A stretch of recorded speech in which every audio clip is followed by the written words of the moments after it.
rame bisoto kotere manambui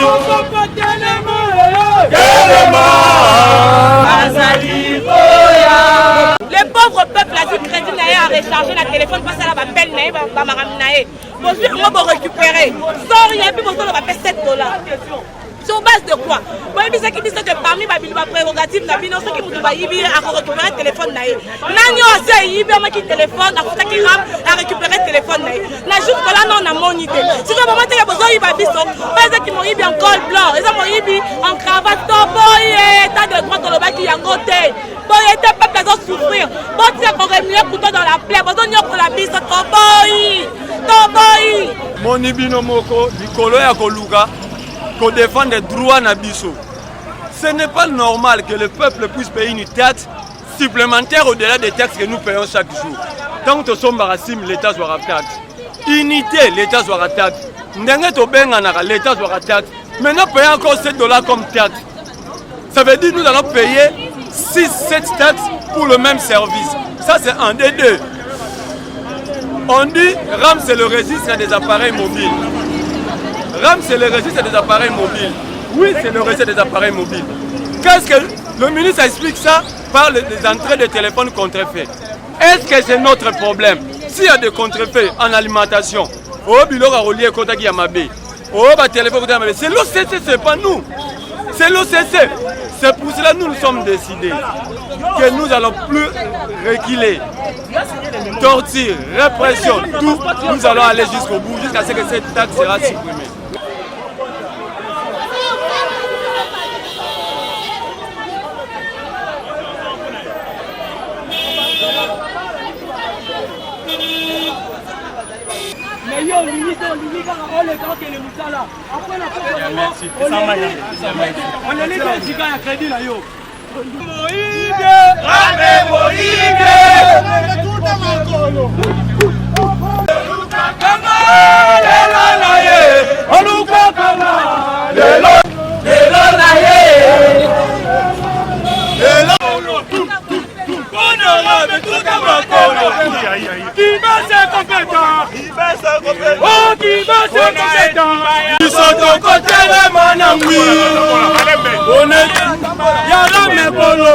Biso makasi biso tokotela manamwi naetumba kanzerame biso tokotela manamwi azali koya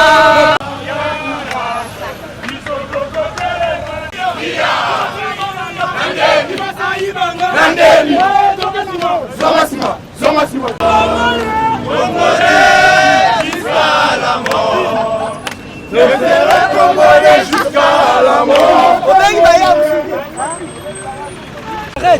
dans ce pays, on n'a pas le droit de nous lever lorsque nos droits sont violés. On a le droit de nous lever. Nous avons toujours dit que la taxe RAM est une taxe de trop. Pourquoi c'est une taxe de trop? Parce que lorsque nous achetons nos téléphones, nous payons 16% de TVA. Lorsque nous payons les unités, il y a 16% de TVA. J'ouvre un compte Mobile Money, Orange Money, MP Airtel Money ou Afri Money. Quand je fais une transaction, on me coupe des frais et là-bas, il y a 16% de TVA. Et comme si cela ne suffisait pas pour couronner tout cela, ils veulent encore, je leur donne 7 $. Jamais, jamais, jamais. Il faut libérer Joël Lamika, il faut supprimer la taxe RAM.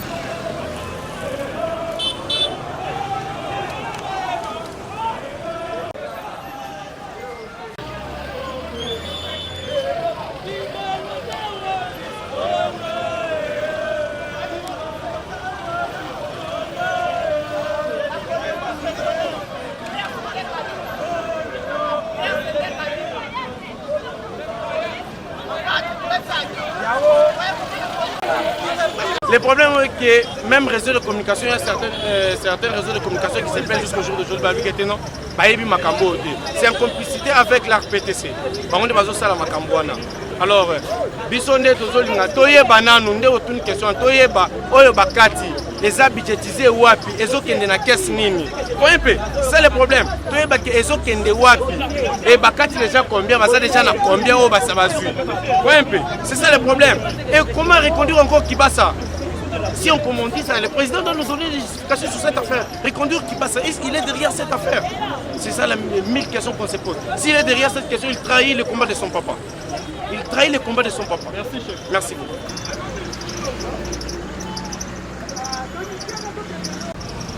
bomoni bino moko likolo ya koluka ko défendre les droits na biso.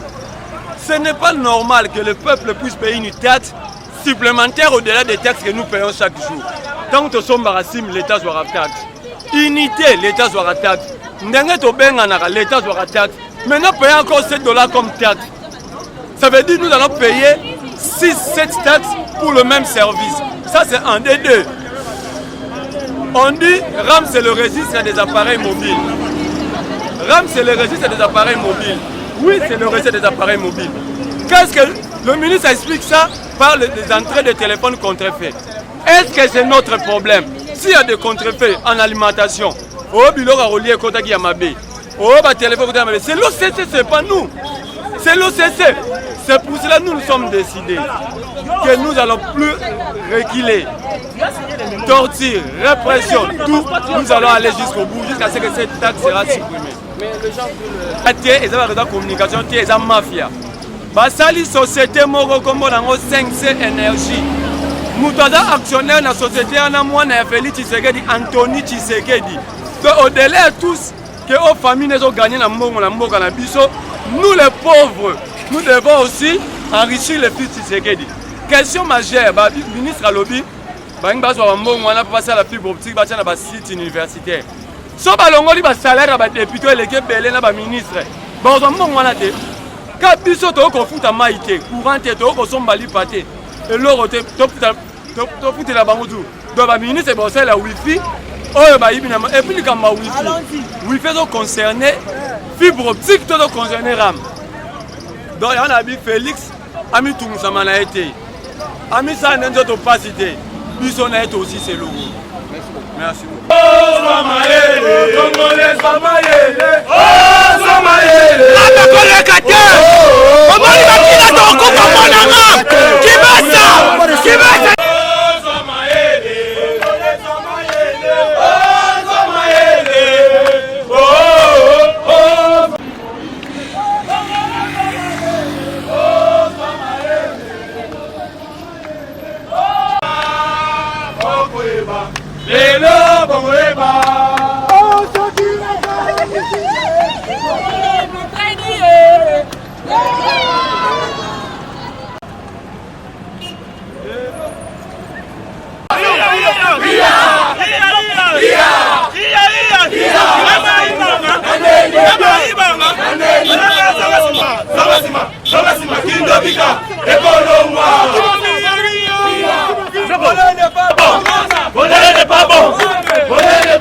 On continue tout ça.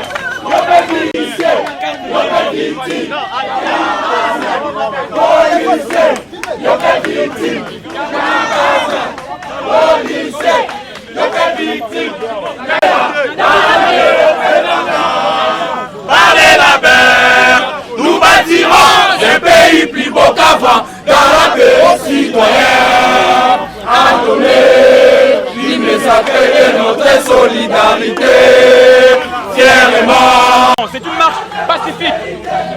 On est non violente, on n'a pas de armes blanches, on est là. Nous devons marcher avec tout le monde en paix et avec vous, vous êtes là. Donc c'est ça. Là-bas, il va payer plus congolais 7 $. Congolais à Vivakana, moins de $1 le jour. Mais ce qui va, ça doit être un peu plus congolais, on a 7 $ pour Nanini, parce qu'il y a un droit à téléphone, parce qu'il y a un téléphone. Bon, là, tu vas qu'il n'a pas Willery. Rempart Willery, mais ce qui va, ça tient la milice, la police. Depuis déjà 6 h du matin, on a Rempart Willery. Oh, nous sommes tous comme qui liboso na bakanga qui va pas bêti bango la goni. Et donc ils sont qui déterminé, doyen qui tout analyse sur Karana Willery, to marché, to remettre na devant Kalukungula. Toujours mais ce qui va ça. Atteindre les autres groupes ba ya ba milice naé, ba bakangi biso, voilà état d'où je suis. Voilà ni wana nyo surtout pour na relaxa bino keno état de droit oyo ba lobaki yango oyo boza kotala. Oyo balobaki oyo lobby président Félix alobaki que non peuple congolais a réclamé ba droit na liberté surtout. Voilà conséquence il y a état de droit. Yango to lobby boy. Entre biso ou ram. Donc peuple congolais azali prêt à mourir pour na ram et les katé. Tobandaki c'est la première fois. Mais ce qui va ça ayebi malgré tout azali commettre ses moyens. Bambongo oyo iba pona ram azali kotango ya azali pona ko corrompre bato misusu bokomona ba étudiant misusu oyo bazali contre na oyo baza pour de boyo kakanya que c'est tambolaki yango tolobi le peuple congolais il est prêt à mourir mais ram ne passera jamais. Les pauvres peuples a du crédit à recharger la téléphone parce que la belle naïe va m'amener. Pour récupérer. Sans rien, puis on va payer 7 $. Sur base de quoi? Moi, je dis que parmi ma prérogative, ceux qui m'ont dit à récupérer le téléphone. Nani aussi, il y a un téléphone, à récupérer le téléphone. La jour que là, on a mon idée. Si le moment où il y a besoin, il va dire ça. Ils m'ont dit en col blanc, ils m'ont dit en cravate, état de droit dans le bac qui est à côté. Bon, il était peuple doit souffrir. Bon, tu sais qu'on remet le couteau dans la plaie. Bon, on y a pour la bise, tomboy. Ingénieur, a réclamé. Crédit en moi, ils ont wapi, mbongo, ils ont wapi. Nani a kolia mbongo, oh, peut-être ils ont crédit. Le ministre a lobaté, Moutoumako a loba, donc Moutou a s'exprimer même dans les médias azate. Mbongo, on a vu qu'ils ont wapi, ils ont pas unité. Ce qui est clair, réalité, par réseau de communication, dans les médias, qu'est-ce qui se passe avec notre hasard, toujours sur ma crédit. Basi la biso na ba courant ba bongise la biso banzela. To futa TVA place ekenda to ibité. Lelo bazo kata biso ba crédit. Si tu as des SIM bazo kato 14 $. Toza na état oyo to sala ka misala te. Tu te débrouilles, tu gagner 2000 francs le jour. Bon banda ko futa biso ba redevance qui ba ram qui bani. Félix, yo que la biso peuple. Papa na yebisaki yo, les peuples d'abord, les ventres après. Kata makambu ya ram kozana on ebandeli. Sinon, bato bakokufa mpona ram. Nde muke nazalaki nango ya koloba yango wana. Tokoleka te.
Mais yo, limite, on les grands qui les moussala. Après la on est les gars à crédit là yo. Ya mai.